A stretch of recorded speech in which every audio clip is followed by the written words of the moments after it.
So this is a review of the Spyder headlights for a Toyota Tundra / Toyota Sequoia. I've had these for a little bit over 2 years now, and I just wanted to kind of go through some pros and cons for those of you that are trying to decide, should I get these headlights or not.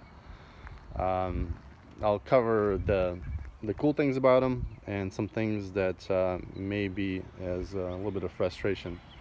So first things first, I would say that these are probably the best looking aftermarket headlights for the Tundra. I really like the design of the projectors, as well as the halos around the projectors, the running LEDs. That's probably the coolest thing about these lights. They look great. Now, there are some things that you need to know about some of the design features. You can consider them pros or cons. But me personally, I don't really like that a whole lot, which are the H2 beams, the lights that they utilize. They tend to burn out quite frequently, and by frequently I mean it could be anywhere from 3 months upwards to maybe 8 months, but they don't seem to last longer than a year. So, and I don't think I'm the only one that's calling this out or having problems with it. But those lights are not cheap, so to change them out every, let's just say, year, it's a little bit frustrating. So compare those to the stock headlights on the Sequoia. I've never had to change those lights.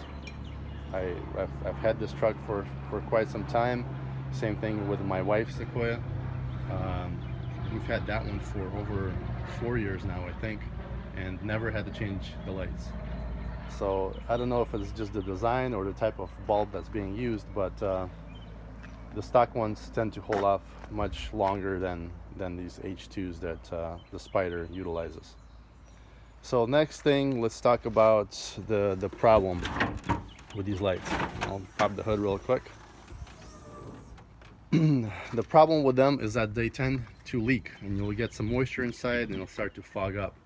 I'm going to pop some pictures up on the screen as I'm talking about this.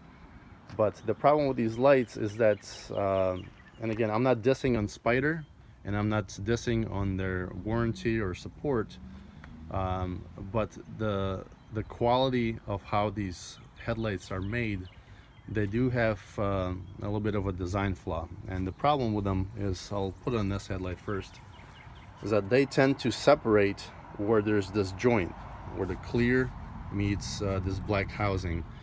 They, I think they're welded from the factory, but this weld here tends to separate over time. And us living here in Michigan, the temperatures jump quite frequently, between extremely cold to extremely hot in the summertime. So again, these two plastic pieces tend to separate, and you start getting moisture inside, causing the whole lens to fog up. So this headlight has been flawless, never had any problems with this one here, but this one, it started to separate at the very top, and I couldn't figure out what was happening for quite some time, where the leak was. So I ended up having to pull the headlight off, and I had to fill it up completely with water to see where it would leak from. And all I found is that there were a few holes up at the top where the case started to separate, and you couldn't see it, but once you fill it up, you were able to pinpoint it. So what some people do, and I've heard some guys say in the forums, and I think also on YouTube, is just make sure that you silicone the crap out of the headlight. So that's something that you may want to do. Once I did fix this thing, it's been pretty good. Haven't had any more fogging up since I siliconed the crap out of this headlight. And as you can see, I used this black silicone all around the housing, completely all the way around the housing, just to kind of make sure that it stays sealed off. The other thing that I can say about these headlights that are extremely annoying is the adjustment. It's not very easy to adjust these guys. So the screws that you have to turn for each one, you can get to this front one, to the high beams, but to the low beams, they're tucked away quite a bit far, and it's very difficult to get your wrenches on them. So if you need to adjust your headlights, it's a big pain in the ass. Last but not least is the wiring. I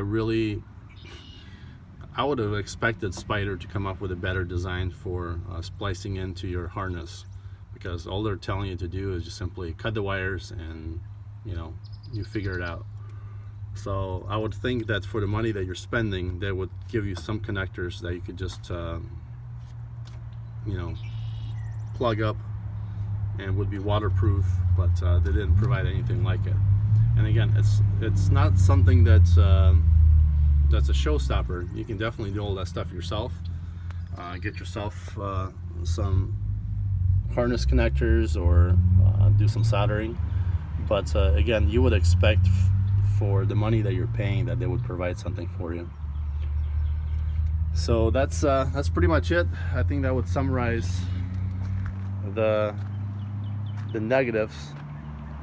But again, the positive is these headlights rock. They look great, and that's the main reason why I got these. I can't say that the visibility of the headlights improved, so it's not like I can see much better at night, but the looks, I would say, so far outweigh the cons. So there you go. That's my quick review of the Spyder headlights and how they have lasted for me over the last couple of years. Thank you guys. Thank you for watching. Make sure you like the video if it helped, and subscribe down below.